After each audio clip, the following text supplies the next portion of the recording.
a una sesión más de Matemáticas y Física para Todos. Hoy comenzamos el estudio del movimiento ondulatorio con los siguientes temas. En primer lugar, estudiaremos las características del movimiento ondulatorio, las diferencias y las similitudes con el movimiento mecánico estudiado hasta ahora.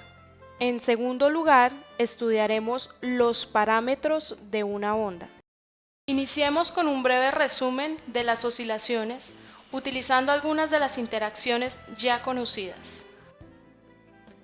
Todo movimiento oscilatorio es rectilíneo, variado y acotado. La amplitud es la máxima elongación que experimenta el cuerpo en uno u otro sentido de su movimiento. La amplitud en esta oscilación está representada por esta distancia. Conocemos como periodo al tiempo que demora el objeto oscilante en realizar una oscilación completa. Veamos que una partícula realiza una oscilación completa cuando regresa a la misma posición en que comenzamos a observar su movimiento, pero además debe tener la misma velocidad y la misma aceleración que tenía al inicio de la observación. A partir del periodo de la oscilación de un cuerpo se definen dos magnitudes, la frecuencia y la frecuencia angular. La frecuencia es el inverso del periodo, o es el número de oscilaciones que realiza en la unidad de tiempo. La frecuencia angular se define como las veces que un periodo puede repetirse en 2π radianes. La frecuencia, que fue la primera que nombramos, se expresa en Hz y se simboliza con las letras H mayúscula y Z minúscula. Y la frecuencia angular, omega, se expresa en radianes sobre segundos. Cuando en un movimiento oscilatorio se pueden despreciar las fuerzas disipativas, se dice que este movimiento es un movimiento armónico simple. Como hemos mostrado, se comporta todo cuerpo que está animado de movimiento armónico simple y también algunas magnitudes físicas. Cuando las oscilaciones no se producen en partículas aisladas, sino que estas partículas forman parte de algún medio, por ejemplo, cuando lo que oscila es una partícula de agua o de aire o de una cuerda, la oscilación se transmite por todo el medio y se desencadena el interesantísimo fenómeno llamado movimiento ondulatorio. El ser humano tiene solamente dos formas de comunicarse: utilizando transporte de sustancia o utilizando ondas. Esto se puede precisar con un simple ejemplo. Dos niños están ubicados en los extremos opuestos de una piscina. Solamente tienen dos formas para comunicarse. Una, se envían un objeto del uno al otro. Dos, utilizando una onda, es decir, produciendo un sonido, encendiendo una luz o produciendo una onda en el agua. En el primer caso, la comunicación se ha producido utilizando un transporte neto de sustancia, la que compone al cuerpo que llega de un niño al otro. La otra forma es sin transporte neto de sustancia. De esta manera podemos llegar a una primera conclusión.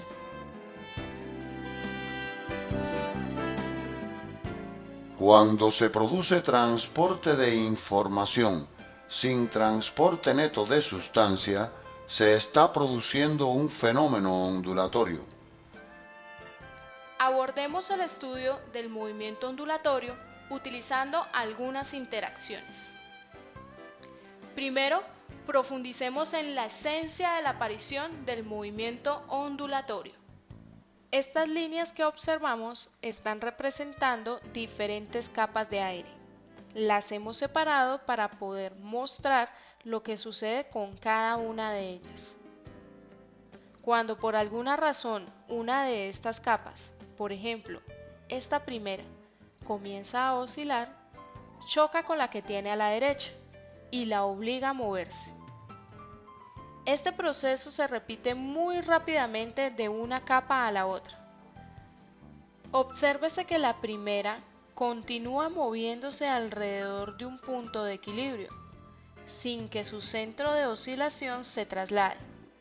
Y lo mismo sucede con cada una de las capas que componen el medio, el aire en este caso. Veamos ahora la simulación de la oscilación de una partícula de una cuerda. Este es el fenómeno. La mano realiza sobre el extremo de la cuerda una fuerza. Se produce el movimiento oscilatorio de la primera partícula y ese movimiento se transmite a todos los elementos de la cuerda. Como la fuerza que obliga a oscilar al primer elemento deja de actuar, también deja de producirse la transmisión del movimiento al resto de las partículas. Obsérvese que el efecto real es el de la transmisión de cada posición a lo largo de la cuerda. Esto que estamos mostrando es la propagación de un pulso a lo largo de una cuerda.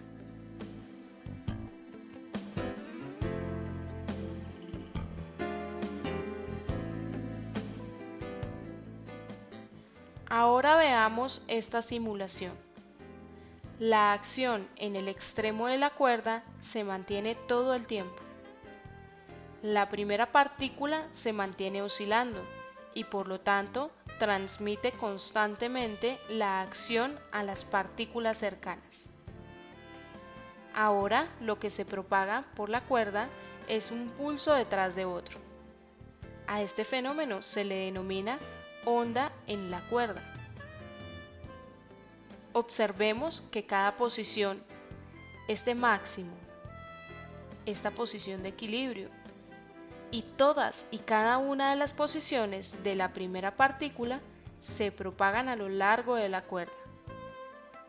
Así podemos precisar. Estamos en presencia de una onda cuando en un medio se propaga la oscilación de una de sus partículas sin que haya propagación neta de sustancia. En la primera simulación que observamos, los osciladores se mueven en la misma dirección en que se propaga la onda. A este tipo de onda se le llama longitudinal. Mientras que en la onda observada en la cuerda, el movimiento oscilatorio de cada partícula se produce perpendicularmente a la dirección en que se propaga el fenómeno. A este tipo de onda se le llama transversal. Veamos este resumen parcial. Las ondas son transversales si los osciladores se mueven perpendicularmente a la dirección de propagación del fenómeno ondulatorio, y longitudinales cuando oscilan en la misma dirección de propagación de dicho fenómeno.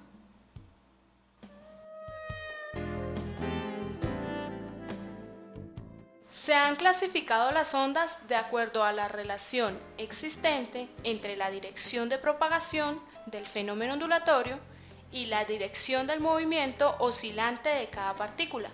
Las ondas que se producen en las cuerdas y en el agua son transversales, mientras que la onda que llega a nuestros oídos para producirnos la sensación de sonido es longitudinal. Hagamos ahora otra clasificación atendiendo a la naturaleza del medio donde se produce la oscilación. Cuando las ondas se producen en una cuerda, en el aire o en cualquier líquido, gas o sólido, donde las partículas oscilantes están ligadas de acuerdo a la estructura de la sustancia donde se produzca el fenómeno, las ondas se denominan mecánicas. Pero cuando los osciladores no pertenecen a una sustancia, sino a otro ente material, por ejemplo, los vectores que caracterizan al campo eléctrico y magnético, entonces las ondas se denominan electromagnéticas. En este caso, no se requiere de una sustancia para su propagación, sino que las ondas pueden propagarse incluso en el vacío. Ese es el caso de la propagación de la luz desde el Sol hasta la Tierra. La onda atraviesa todo el vacío estelar entre estos dos cuerpos celestes. Esto podemos resumirlo en este cuadro. Cuando las ondas necesitan un medio sustancial para propagarse, se llaman ondas mecánicas, mientras que cuando pueden propagarse sin la presencia de una sustancia, se denominan electromagnéticas. Partiendo de que ya conocemos las características fundamentales de los fenómenos ondulatorios, veamos con qué parámetros podemos describir este movimiento. Cada partícula oscilante tiene el mismo periodo de la oscilación que la primera. Este periodo ahora será el periodo de la onda. Por lo tanto, este fenómeno tendrá la misma frecuencia y la misma frecuencia angular que cada partícula. Lo mismo sucede con la amplitud de oscilación de cada partícula. Aprecien esto. Cada una tiene la misma amplitud. A esa amplitud en la oscilación de cada partícula se le conoce como amplitud de la onda. Pero hay otra característica importante. Prestemos atención a esta partícula y a esta otra. Están oscilando de modo que ambas alcanzan la misma posición al mismo tiempo. A la distancia que existe entre dos osciladores que ocupan iguales posiciones y tienen sus parámetros de velocidad y aceleración iguales a la misma vez, o sea que oscilan en fase, se le denomina longitud de onda y lo denotaremos por la letra griega lambda.